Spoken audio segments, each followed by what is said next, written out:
All right, I just finished a really long practice. It actually took me about like 6 hours. If you want to see that one, it was the last video that I posted. But I want to try and minimize the amount of soreness that I'm going to be having tomorrow and Sunday. So I'm going to take you guys through my post-practice stretching routine and kind of explain what I'm doing and like why I'm doing it and what I'm targeting basically. So the first one is one that's really, really important, especially for me, because I've had bicep and labrum surgery on both shoulders in the last 7 years now. I would need to make sure that they're not like super tight. So, skin the cat stretch. If you've seen previous vlogs, you've seen me do this. I do it every single day, but I'll start with my feet on the floor just to kind of ease into it. And once I feel my shoulders relax, then I'll kind of kick my feet out. So it's pretty much like full body weight.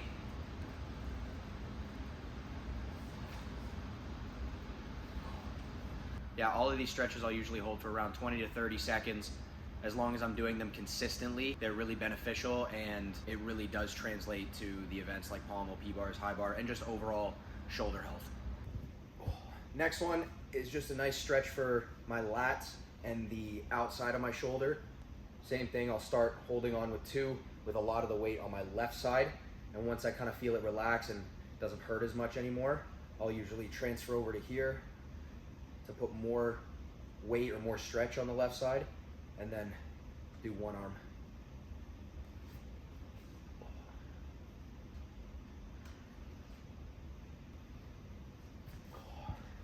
Another one that I've been trying to work on recently is just L grip hang. I'm not sure if there will be any skills that I actually do on high bar in L grip again. Since I've started doing it again, it has helped my shoulders feel a little bit better, or just at least more flexible, just in case I ever want to play with Stalder or Balcos again, which I probably will eventually, but I want to make sure I don't just jump into those and kind of like tweak something in my shoulder. So this is good to do anyways.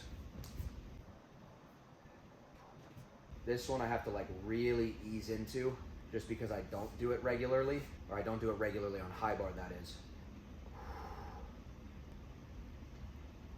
All right, this one with the stick. Another shout out to Ashton Kotler, gymnast from Saskatchewan, Canada. He also makes vlogs. I got this one from him. It's really good to stretch external rotation with your shoulder. So you'll grab the stick like this, hold on as best you can, and rotate this way in front of you and go overhead. So this is what's called passive range of motion. Instead of having someone else move your arm for you, I'm basically using my right arm to like manipulate my shoulder. So I'm not actually doing anything with my left shoulder. I'm lifting everything with the right.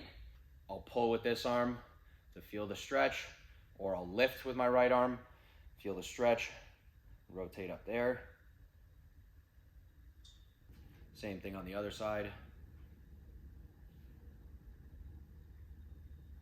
So the goal is when you lift it, you want to be able to keep your arm externally rotated like it is and lift and not have this little bit of shoulder angle that I have. So I'm working on trying to get it basically like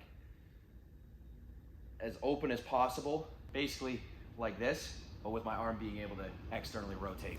That's important for just general shoulder mobility, but I really notice it on high bar and P bars when I'm doing pirouetting elements or anything in front giant grip. If I'm limited overhead this way, when I try and shift and push on a talk, or I'm trying to like pull on a talk and pirouette, anything that's happening overhead, you want to be able to fully externally rotate without having to like grab something and then force it to go that way. Good example is, if you watch, if I go with my palms down and lift overhead, my shoulders can fully open. But if I go and rotate out all the way and my palms are fully up like I'm holding a plate or whatever, I'll see how high I can go while I keep my palms face up. Right about there is where I feel them like start to just rotate inwards if I want to actually lift overhead, and that doesn't look like it would be a perfect handstand. You can see if I start here and I lift all the way overhead, watch what happens to my hands. And I'm trying my best to like fully rotate them outwards, but they just can't right now. That is why I do this stretch. Another one with the stick. This one is really good to target the lats while being externally rotated. This also helps with the overhead range of motion. If the lats are tight when you go overhead, and this is all like pulling, it's gonna limit your range. If these aren't as tight, there's not gonna be as much resistance when you're going overhead. So it's one less thing like limiting your ability to be able to externally rotate. So about shoulder width, the goal is you want to keep the elbows shoulder width as well. You don't want them to go out. You don't want them to go too far in. You want them to be even, and hold onto the stick nice and tight. Put the elbows down. Put your head down and basically just push down on the pommel. Mainly you'll feel the stretch in your lats. I also feel it like a little bit in my shoulders, or just the pressure in here. I think that's more so due to just finishing practice and having like used them a lot. Usually when I do this stretch at the beginning, I won't feel it as much in my shoulders and it'll just mainly be my lats, but yeah, that's about it for that one. Okay, moving on. This one is bar dislocates. Starting with your hands in like a back giant grip. This is really good for anybody who's doing like moys, tapels, bovzars, precautions on high bar. Again, just overall shoulder mobility. It's good for rings too. I just don't do rings. Starting this way, overhead, over, back. The goal is you want the shoulders to go and roll at the exact same time instead of going like one at a time. That makes it a lot easier. Same thing on the way back. You want to be able to go at the same time for both. As you get better at these two, and your pecs and your biceps and everything gets a little bit more flexible, you'll be able to get your hands closer and closer and closer. The other one that is really good for jams on high bar specifically is you can do it this way. I don't usually do this one because I don't do jam, and dislocating this way doesn't feel the best, but to show you anyways, I'm gonna go nice and wide and start here, go up that way and over, and then back. Like I was talking about with L grip, I'm basically going into L grip with this. It's just something that causes me a little bit more pain due to my history with my shoulders. So the goal is when you dislocate, you're able to like shift the bar as well. So instead of having your wrist flex like this, as you dislocate, you have your wrist bent, which if you're doing a jam on high bar, you'll be able to stop in a solid handstand and not collapse. Like there. If you imagine I'm upside down, I guess theoretically I could hold a handstand. It would just hurt me a lot. Next, this is another external rotation one, but it's targeting the pec. So put your arm on an upright or a wall or a corner or anything like that. And from here, starting with the elbow right in line with your shoulder, you basically just kind of try and rotate your body outwards until you feel a stretch in here. And then just to be able to get a couple different spots as well, I'll either lean forward to make myself externally rotate more, which that will make me feel it in the back of my shoulder a little bit more, or I'll move my arm up a bit to be able to target the lower part of my pec. I want to say down here is more pec major and then upper is pec minor. I'm not sure, but you get the point. Start here.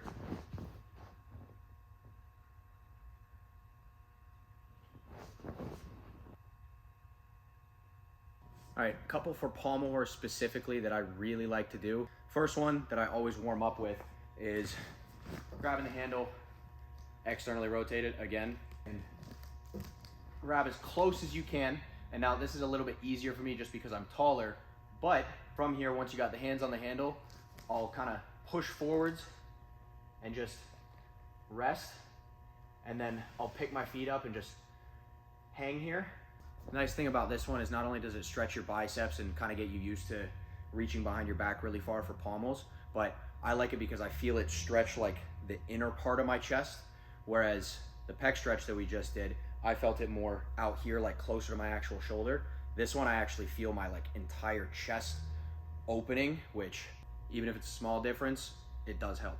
The other one, same idea. It's really important on pommel to be able to reach behind your back and not have to close up. A lot of gymnasts, because pommel, rings, P-bars, high bar, all the strength that we do, a lot of it is pushing down and forwards. So you'll see a lot of gymnasts that have rounded shoulders and they'll kind of walk like this a little bit, and it's built up over time, but it does happen and it causes shoulder problems for people, or just makes you really limited in certain ranges like reaching behind your back. A lot of ring specialists you'll see have this slight round just because they're so tight in the front. To try and combat that, even though I don't do rings, I will get tight here if I don't do this, is I'll reach behind my back, I'll try and push my palms together and then straighten my elbows.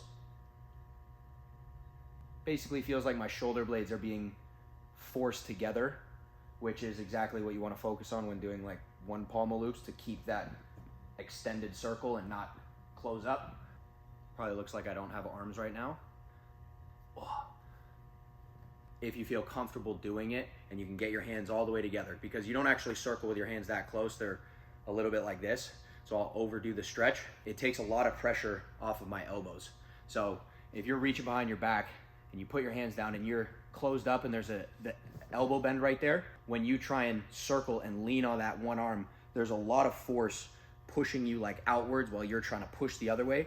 And especially after a break, being really tight, or some people just naturally circle like that, they'll have a lot of elbow pain because they're very closed off in their chest and they're not able to open up that way. Last shoulder stretch, but certainly not the least, is sleeper stretch. Really, really good to stretch the rotator cuffs and everything on the back side of the shoulder. We've been talking a lot about externally rotating and stretching. This one is specifically internally rotating and stretching. Lay on your side, basically at a 90-degree angle. From here, you want to try and keep your shoulder on the ground as much as possible. I'm pretty stiff, so as I push my hand down, you're probably going to see it lift a little bit, but you want to keep that down as much as possible. And I usually have to start slow, just like the hanging stretches on P-bars. And after a little bit, I kind of like feel my shoulder relax. There it goes. And then I'm able to go farther. Then it kind of stops, usually around here.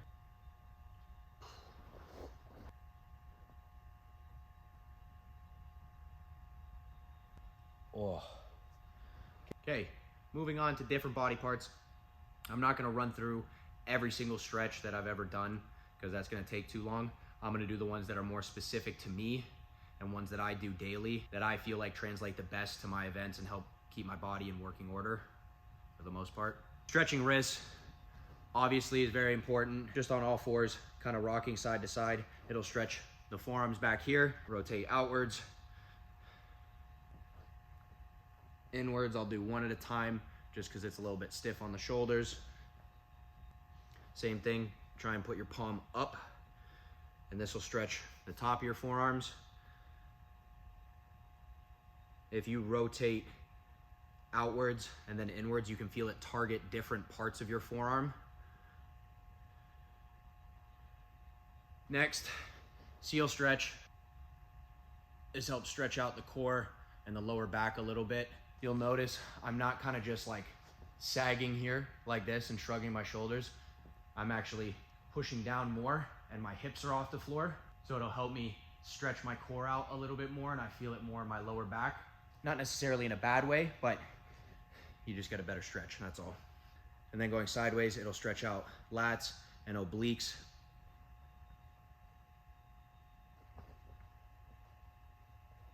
So for this one, at least where I'm from, people usually call this one cat stretch. This one is seal stretch like the animal, and this one is cat stretch.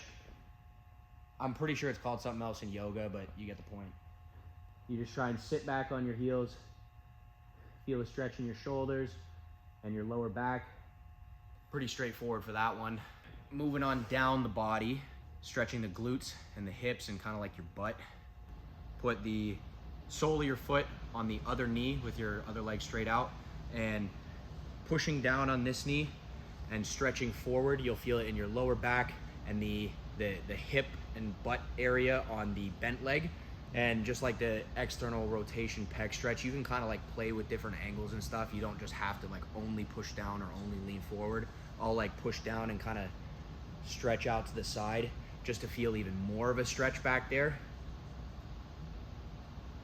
And then regular butterfly is probably the best stretch of all time. Not that painful and I don't know, feels good. You can either push down with your elbows or with your hands.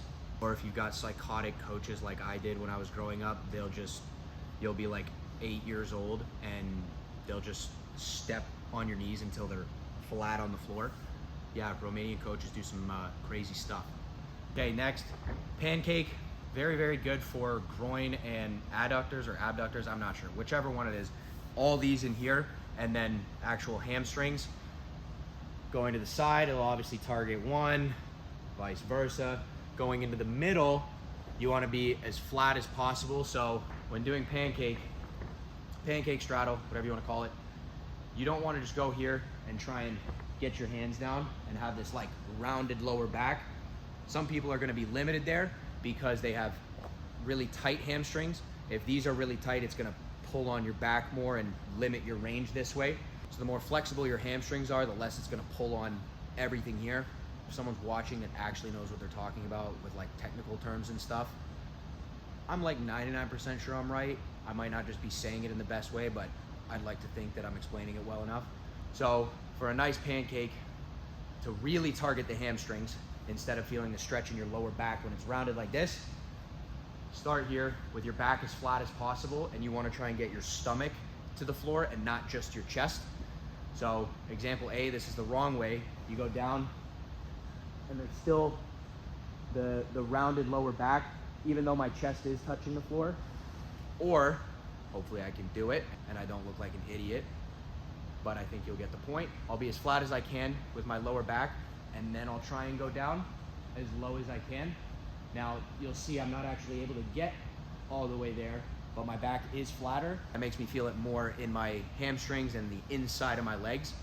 Now the last thing about pancake stretch that will lead me into the next one, wider you go, the more you're gonna feel it in your groin, because you're basically closer to like a middle split. But for a real true like pancake or straddle stretch, you wanna be at like a 90-degree angle and then go down as far as you can.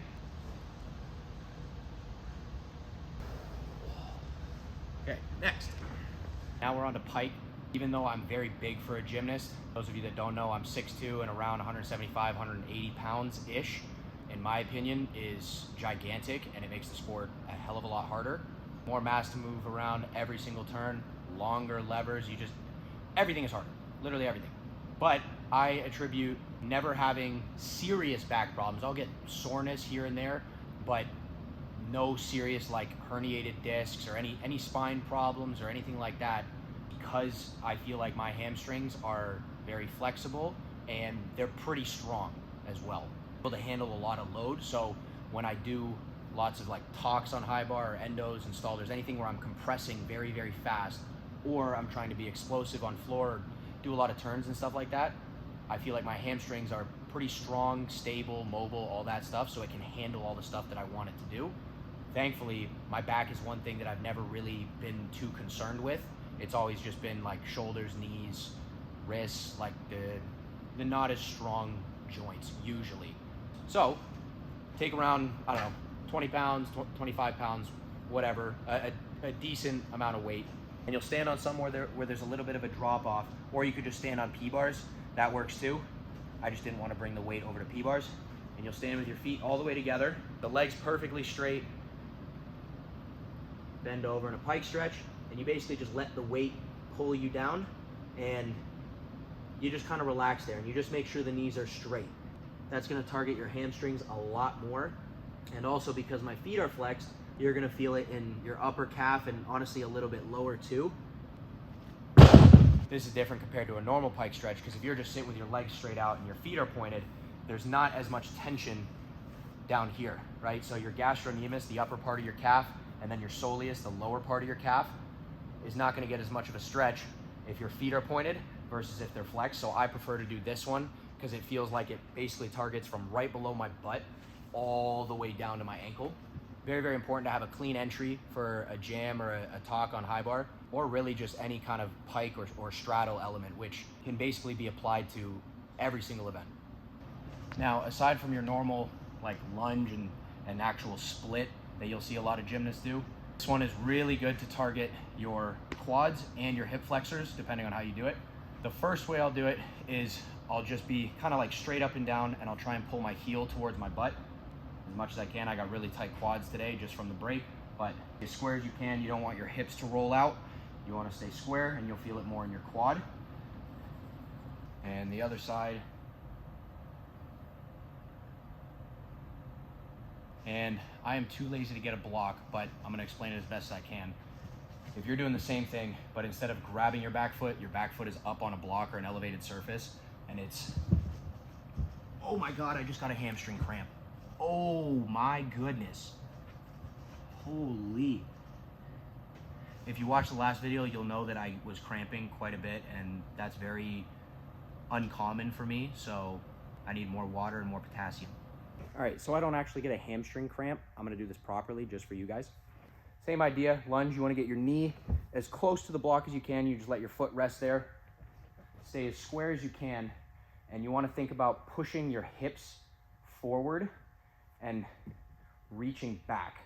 So yes, it's still gonna target your quads, but it's also gonna target your hip flexors too. Like I was talking about with the pancake stretch, how everything's kind of connected, and if one thing's tight, it's gonna pull on the other and limit your range. Same thing here. If your quads are really tight, it can very easily affect your hip flexors. If those get too fatigued because you've worked them too much, something else is gonna compensate, and that's usually when your quads will get activated, I think. So it's important to be able to stretch both and not be really stiff in either of them. All right, back to the floor for the last couple stretches. This one is pigeon stretch. And you're basically doing a regular split, but your front leg is at a 90-degree angle. You want your hips to be as square as possible. My glutes are just really tight. If you do this properly, you should feel the stretch in your butt and your hip because you're internally rotating your leg. See, this side is a lot easier for me to go down and stay square. Obviously, we have regular splits now.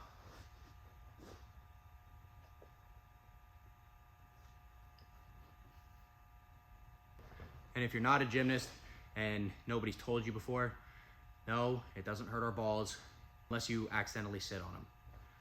My right leg is a little bit more stiff than the left. I feel it a lot more in my hamstring, but my left leg split has been down probably for the last 10 years, and my right one has always been more stiff. Middle splits. Haven't had these ones down in over a decade, but I still try. I have to be careful with this one too because I had knee problems in high school, torn patellar tendons and partially torn meniscus on the right side. So if I really try and force it, I'll feel a lot more like pressure overall in my knee, so I just have to be careful. With middle splits, it's important to remember that you don't want your butt to be too far back because that's going to target more of your hamstrings, and you don't want to be too far forward because that's just going to kind of only put pressure on your hips. You want to have your butt right in line or maybe slightly behind your toes or your heels. Oh.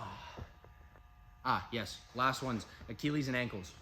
So this one is really important for floor, just to make sure your Achilles and calves aren't super tight, because an Achilles tear is not something that's career ending, but it's career altering. And unfortunately, I've seen and heard about some horror stories of gymnasts who unfortunately end up tearing their Achilles and their tumbling is never quite the same again. Now, I've had shoulder surgeries and I blew out my ankle and tore patellar tendons in high school, which were significant injuries, but I was able to come back and be very close to, if not reach the potential I was able to anyways. It's just that it caused a little bit more pain in my shoulders or whatever body part along the way. I've seen and heard people who end up getting Achilles surgery because they have a full rupture that they never even do floor vault again, and even coming back to landings, like it's really tough, and some of them don't even come back to it at all. So I've always been paranoid and very, very good about stretching my Achilles, ankles, the soleus muscle, your gastrocnemius, like I explained earlier, just to make sure everything has the range so that when I punch and push off really quickly, my Achilles is ready for it, and my calves are strong and stable and all that stuff. So this is a really good one, and especially I always warm up with it for floor. Either do a straight leg stretch or a bent leg stretch. The straight leg one, you're gonna feel a stretch in your Achilles no matter what. But if you have a straight leg, it's gonna target your gastrocnemius muscles, which is the bigger muscles up here. So I'll go up on all fours and I'll do one at a time, and I'll kind of lean forward and back. And you'll notice as I rock forward, you'll see my heel come off the floor. Because I haven't been tumbling for a couple weeks just to give my knee a break, my calves have tightened up quite a bit. So before I actually go back and start back tumbling again on floor, I need to make sure that this starts to feel a little bit better, just so I feel safe doing round off triple fulls and full ins and double doubles and all that stuff. Now the second part is doing it with a slight knee bend, and that's gonna target basically everything below your gastrocnemius, like halfway down and below. So it'll target Achilles, just like the other one, but it'll also target your soleus, and I think that's how you say it. Because your knee is bent, there's not gonna be as much tension up here, so all the tension is gonna be down there. Thing on all fours, instead of being straight, you have a slight bend. You'll also be able to stretch the ankle. You'll feel the stretch in the muscles surrounding the Achilles. I think that's it for all the stretches that I usually do. I'm sure I'll think of some on the drive home tonight. Those are the main ones that I'll do every day, if not close to every day. I hope you guys enjoyed. This one was obviously just a stretching video, so if you are new to my channel and this is the first video that you're seeing, go check out my other videos. It'll actually have real gymnastics in there if you're interested in that. If you made it this far in the video, thank you, first of all, but comment flexibility, because that's what this one was all about. And lastly, drop a like and comment and subscribe if you haven't yet. I'd really appreciate it. And yeah, I'll catch you in the next one. Peace.